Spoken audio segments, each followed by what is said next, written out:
The universe had changed in ways no one could have predicted. Time had flowed like an endless river, carrying civilizations to rise and fall, stars to burn out, and entire galaxies to fade away. But amidst the ever-changing tides of the cosmos, one being remained the same. She had been here for longer than anyone could remember, her existence stretching far beyond the lifetimes of any other sentient beings. She was alone, not by choice, but because of fate. The Empress had once ruled a mighty empire, her people scattered across a vast galaxy. They had controlled star systems, created technologies beyond imagination, and wielded power over life and death itself. But that was a long time ago. Her empire had fallen, crumbled to dust after a war that had ravaged everything she had built. She was the last of her kind, the sole survivor of a race that no longer existed. Her immortality was both a gift and a curse. And now, it was all she had left. She lived in a place that once teemed with life. The station where she resided, a massive structure in the cold depths of space, was once a symbol of her people's might. Now, it was a silent monument to the passage of time. The walls, made of the strongest alloys, were covered in dust. The once gleaming control rooms were now abandoned, the advanced machines that powered the station gathering dust, their lights dimmed, their functions forgotten. The corridors echoed with nothing but the sound of her footsteps. At first, she had tried to fill the silence. She would walk through the station, activating long-forgotten systems, searching for something, anything, that might bring her company. She had explored every room, every hall, every corner of the station, but there was nothing. The vastness of the station seemed to grow bigger and emptier with each passing year. It had been so long since she had heard another voice, since she had shared a laugh, a tear, or a conversation with someone. The Empress had forgotten what it was like to feel connected to another being.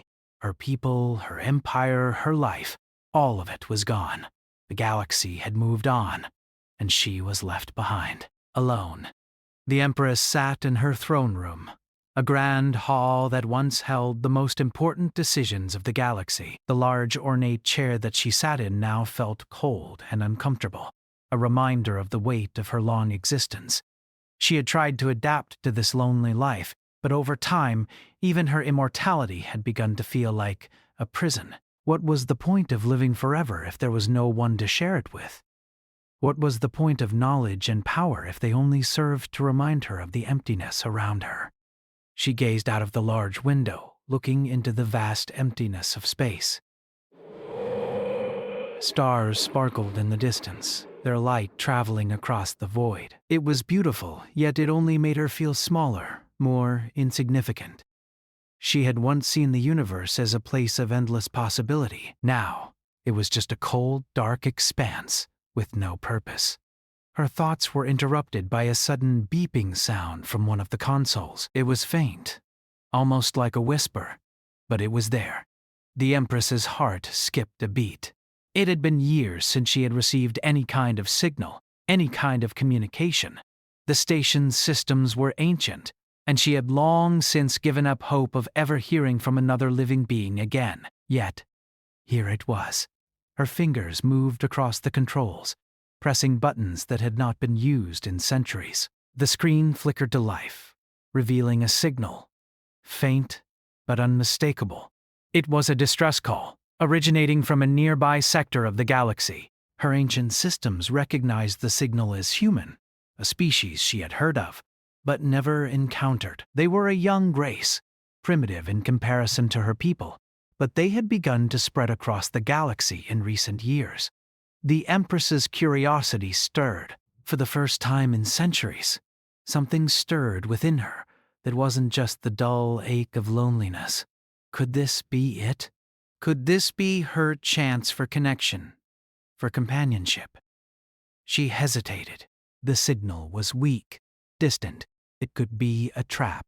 It could be some kind of error. She had made mistakes before, countless ones, and she had learned to trust nothing but her own instincts. But this felt different. There was a part of her that knew this was something she had to investigate, something she had to answer. She stood up from her throne and walked to the control panel. Her long, graceful fingers brushed against the ancient metal as she began to input commands. The station's engines, though old and rusted, hummed to life, slowly powering up in response to her will. The Empress felt a flicker of something she hadn't felt in ages, a glimmer of hope. As the station systems began to function again, she watched the signal grow clearer. It was a ship, a small human vessel, heading straight for her station. Her heart quickened. The possibility of meeting someone, of hearing another voice, was closer than ever. The Empress had never seen a human before, but she had heard of them. They were a young race, full of potential but also full of flaws. They were driven, ambitious, and eager to explore the stars. They were not like her people, who had once seen themselves as the pinnacle of evolution. No, humans were messy, imperfect, but in their imperfections they had something her people had lost, something that intrigued her. As the ship drew closer, she prepared herself. She couldn't afford to be careless. She had learned long ago that showing too much emotion, too much vulnerability, could be dangerous. She had to remain strong, detached. After all, she was the Empress. She had ruled the stars, and she had seen the rise and fall of countless civilizations. What was one more human? But as the ship entered the station's docking bay, and the doors opened, the Empress couldn't help but feel a small tremor of excitement. For the first time in centuries, someone was here. And for the first time in centuries, she wasn't alone. Dogs! The ship was small, but it was sturdy and capable of navigating through the vastness of space. As it approached the ancient station, the crew on board had no idea that they were about to encounter something that would change their lives forever. They had come on a routine mission to explore uncharted parts of the galaxy, but they were about to discover something much more significant than they could have ever imagined. The captain of the ship, a seasoned explorer named Jake, stood at the helm, his eyes fixed on the control panel in front of him. He had seen many things in his time, but the strange signal they had picked up from this sector was unlike anything he had ever encountered.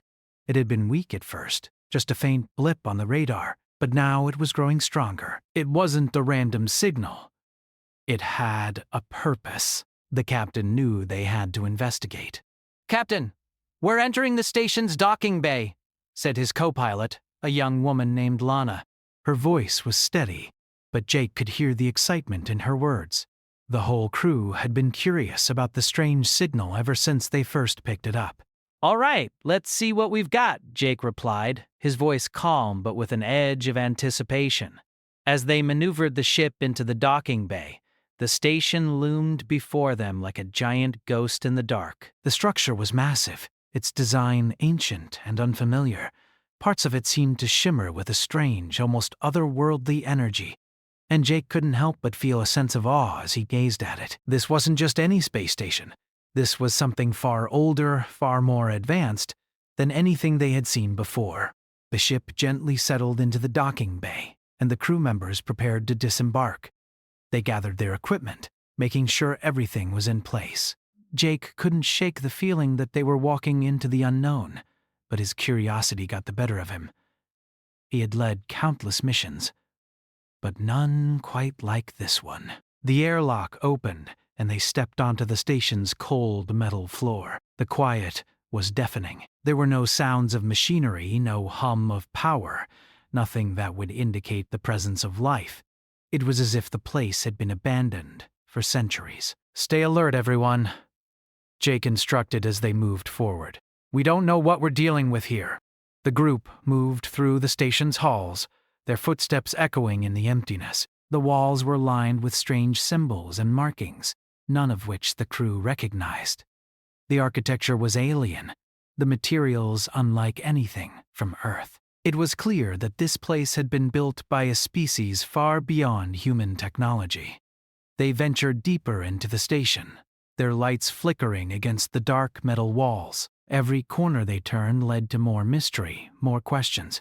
Jake felt a growing sense of unease, but he didn't let it show. He was the captain, and he had to keep his crew safe. Then, they reached what appeared to be the heart of the station, a massive chamber with high ceilings and an enormous throne at the center. The room was dimly lit, and at first glance it seemed empty, but Jake's eyes were drawn to something, or rather, someone, sitting upon the throne. She was tall, elegant, and somehow otherworldly. Her appearance was striking, with pale skin that shimmered faintly in the dim light, and long hair that flowed like liquid silver. Her eyes, when they opened, seemed to pierce through him, a depth of emotion there that sent a chill down his spine. There was something ancient about her, something that made him feel small in her presence, despite her quiet, still demeanor. For a long moment, the two of them stared at each other. The crew behind Jake stood frozen, unsure of what to do. The woman on the throne did not speak, but her gaze was intense, as if she were studying them, trying to understand who they were and what they were doing here. Finally, Jake took a step forward, his voice breaking the silence. "We received a signal," he said, his words measured but carrying a hint of curiosity. "We came to investigate." The woman did not respond immediately. Instead, she slowly rose from the throne, her movements graceful and deliberate. Jake couldn't help but feel a sense of reverence as he watched her. She was powerful, but there was a sadness in her eyes, a weariness that spoke of a lifetime lived in isolation. "I am the last of my kind," the woman said, her voice soft but clear. "I have been alone for centuries." Jake's breath caught in his throat. He had not expected that response. You've been alone?" he asked, his voice barely a whisper. He couldn't imagine what it would be like to live in isolation for so long.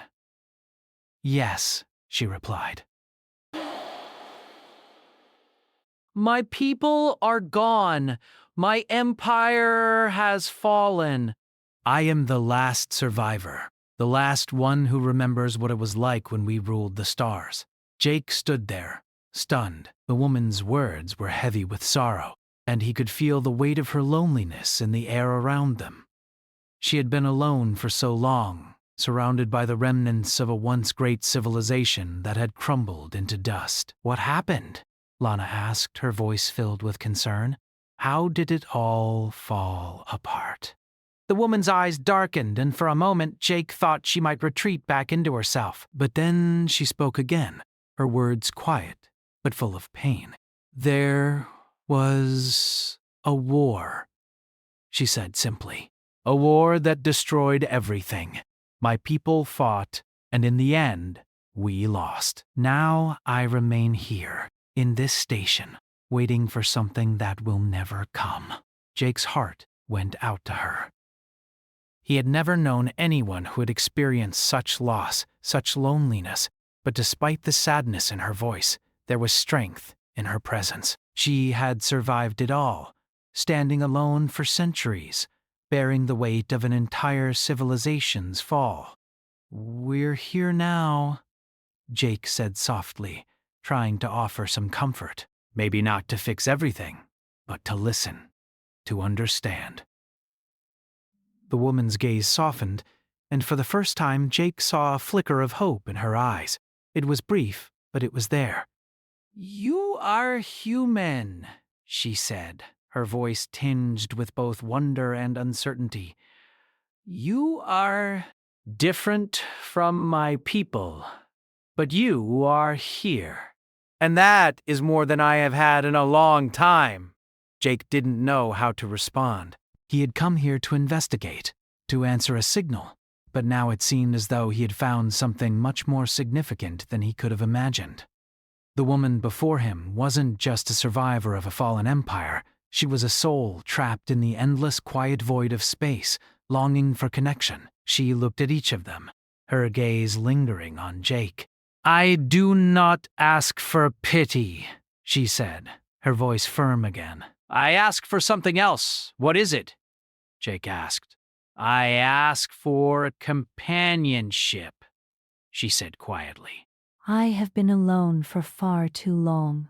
I do not know if you can understand, but..." "I wish to know what it feels like to not be alone." I wish to know what it feels like to share this space with another being. The words hung in the air between them. It was a request, but it was more than that. It was a plea, one that had been buried in her heart for centuries. And Jake, standing there before her, knew in that moment that he couldn't just walk away. He couldn't leave her here, in the silence, to suffer in solitude any longer. "We'll stay," he said, his voice steady and calm. "We'll stay and help. Whatever you need." And, for the first time in centuries, the Empress's face softened with something resembling relief. It wasn't much, but it was a start, a beginning. The crew had no idea what they were getting themselves into. But Jake knew one thing for sure. This wasn't just another exploration mission. This was something far more important. The journey they were about to begin would be filled with uncertainty, but it would also be filled with something they hadn't felt in a long time.